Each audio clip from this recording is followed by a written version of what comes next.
gola shanii seenee daraan jabaateera. Ashamaa dhaggeeffattootaa fi jaallatamtoota maatiiwwan miidiyaa Kiilolee, odeeffannoowwan shaniin walqabatee qabannee jirra. Turtiin keessan nu waliin haa ta'u. Raafamni gola shanii seenee daraan jabaateera.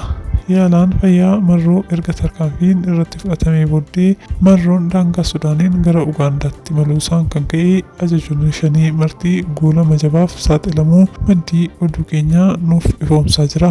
Shaneen diina tarsiimoo uummata Oromoo kan ta'ee fi daangaa Horroo Guduruun seentee uummata Oromoo buqqisaa kan jirtu faannoo waliin erga qubeellaa naqattee booda miseensonni hedduun isaanii hariiroo shanii fi faannoon uumanitti gammadoo waan hin taaneef mooraa diinaa dhiisanii bahuu fi wal fixuu akka jiran odeeffannoon gola shanii keessaa bahee ibseera.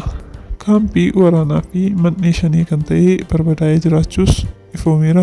Raayyaan ittisa biyyaa man'ee shanii barbadeessuun tarkaanfii jabaa fudhachaa jiraachuun yaaddoo fi gidiraaf miseensa koo saaxilee jira jechuun marroonis akka dubbatee ture oduun gola sanaa miliqxee baatee ifoomsiteetti. Egaa jaallatamtoota keenya qophiilee qabannee asumarraan ni golomnaa. Yeroo gaarii qabaadhaa. Galatooma.